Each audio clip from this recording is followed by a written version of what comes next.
DaVinci Resolve for beginners.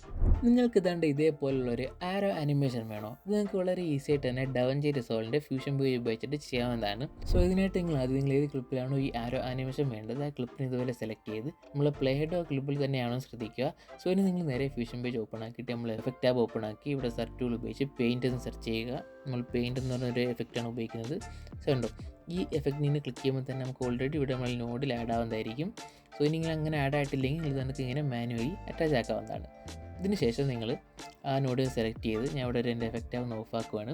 So ഇനി നമ്മൾ ഇതാണ്ട് ഇവിടെ ഈ പോളിലൈൻ സ്ട്രോക്ക് എന്ന ഓപ്ഷൻ ഉണ്ട്, അതാണ് നമ്മൾ ഉപയോഗിക്കാൻ പോകുന്നത്. സോ അതിന് ക്ലിക്ക് ചെയ്ത് നമ്മളൊരു ആരോ ആനിമേഷനാണ് ചെയ്യുന്നത്. സോ അതുകൊണ്ട് നമ്മൾ ആരോ ആനിമേഷൻ ചെയ്യാനായിട്ട് നമുക്കൊരു ആരോ ഡ്രോ ചെയ്യണം. സോ ഞാൻ ആരോയുടെ ആദ്യത്തെ ലൈൻ ഡ്രോ ചെയ്യുവാണ്. അതിനുശേഷം നമ്മൾ ബ്രഷ് കൺട്രോൾ ഉപയോഗിച്ചിട്ട് ഇവിടെ ഈ ഒരു സൈസും നമ്മൾ സോഫ്റ്റ്നെസ് ഒക്കെ ഒന്ന് അഡ്ജസ്റ്റ് ചെയ്യുകയാണ്. നമ്മൾ ആരോയുടെ സോഫ്റ്റ്നെസ് ഫുള്ള് കുറച്ച് കൊടുത്ത് സൈസ് ഒന്ന് കുറയ്ക്കുകയാണ്. ഇനി നമുക്കൊരു കീ ഫ്രെയിം ആഡ് ചെയ്യാം. സോ കീ ഫ്രെയിം ആഡ് ചെയ്തതിന് മുമ്പ് നമുക്ക് എവിടെയാണോ ഈ ആരോ ആനിമേഷൻ വേണ്ടത് അവിടെ നിങ്ങൾ പ്ലേ ഹെഡ് നമുക്ക് പ്ലേസ് ചെയ്യുക. കണ്ടോ, ഇതാണ് ഇവിടുത്തെ പ്ലേ ഹെഡ്. സോ ഞാൻ ഇവിടെ തന്നെ വെക്കുകയാണ്. ഇനി നിങ്ങൾ താഴെ കണ്ടോ സ്ട്രോക്ക് കൺട്രോൾ. സോ അതിന് ആ ഡ്രോപ്പ് ഡൗണിന് ക്ലിക്ക് ചെയ്യുമ്പോഴത്തേക്ക് ഇവിടെ റൈറ്റ് ഓൺ എന്ന് പറഞ്ഞ ഓപ്ഷൻ ഉണ്ട്.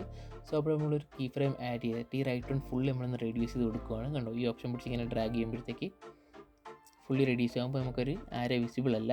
നിങ്ങൾ കുറച്ച് ഫ്രെയിംസ് ഇങ്ങനെ ഫ്രണ്ടിലോട്ട് പോയതിന് ശേഷം നിങ്ങൾ വീണ്ടും അതിൻ്റെ പഴയ കണക്ക് ഡ്രാഗ് ചെയ്യുക.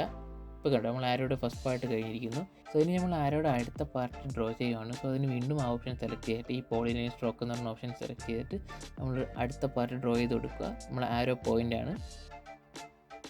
ഓക്കെ, നിങ്ങൾ ഡ്രോ ചെയ്തപ്പോൾ ചിലപ്പോൾ ഇച്ചിരി തെറ്റിപ്പോയെങ്കിൽ ഇത് കണക്ക് നിങ്ങൾ അഡ്ജസ്റ്റ് ചെയ്ത് നിങ്ങൾക്ക് ആംഗിൾ ഒന്നും കൂടെ കറക്റ്റ് ആക്കാവുന്നതാണ്. നിങ്ങൾ പെർഫെക്റ്റ് ആരോ ആണെന്ന് തോന്നിയതിന് ശേഷം നിങ്ങൾ വീണ്ടും കീ ഫ്രെയിം ആഡ് ചെയ്തിട്ട് നേരത്തെ ചെയ്ത പോലെ തന്നെ ഈ റൈറ്റ് ഓൺ ഫുള്ളൊന്ന് കുറച്ച് കൊടുക്കുക. ഇത് നിങ്ങൾ വീണ്ടും കുറച്ച് ഫ്രണ്ടിലോട്ട് വന്നതിന് ശേഷം വീണ്ടും പഴയ കണക്ക് ഫുള്ളാക്കുക. ഓക്കെ, ഇനി നിങ്ങളൊന്ന് പ്ലേ ചെയ്ത് നോക്കുമ്പോൾ നിങ്ങൾക്കൊരു ആരോ ആനിമേഷൻ കാണാവുന്നതാണ്. ഇനി നിങ്ങൾ എഡിറ്റ് പേജിൽ പോയി നോക്കുമ്പോഴത്തേക്ക് കണ്ടോ, നിങ്ങൾക്കൊരു ക്ലിയർ ആയിട്ടുള്ളൊരു ആരോ ആനിമേഷൻ കിട്ടിയിരിക്കുന്നതാണ്. സോ അങ്ങനെയൊക്കെ വളരെ ഈസി ആയിട്ട് തന്നെ ഡവഞ്ചി റിസോൾവിൽ ഫ്യൂഷൻ പേജ് ഉപയോഗിച്ചിട്ട് ഇതുപോലൊരു ആരോ ആനിമേഷൻ ക്രിയേറ്റ് ആക്കാവുന്നതാണ്. സോ ഇങ്ങനത്തെ ഡെയിലി ഡവഞ്ചി റിസോൾവിൻ്റെ editing tips and tricks and ട്യൂട്ടോറിയലും വീഡിയോസൊക്കെ കാണണമെങ്കിൽ എൻ്റെ ചാനൽ സബ്സ്ക്രൈബ് ചെയ്യുക. അതേപോലെ ഇനി ഒരുപാട് ഷൂട്ടും കാര്യങ്ങളും ഫിലിം മേക്കിംഗ് കണ്ടൻറ്റും കാര്യങ്ങളൊക്കെ വരുന്നുണ്ട്. സോ അതൊക്കെ കാണാൻ ആഗ്രഹമുള്ളവർ കാത്തിരിക്കുക. ഇനി ഞാൻ ഇതുപോലൊരു നല്ലൊരു ടിപ്സ് ആൻഡ് ട്രിക്സ് ആൻഡ് ട്യൂട്ടോറിയലുമായി വീഡിയോ വരുന്നവരെ ബൈ.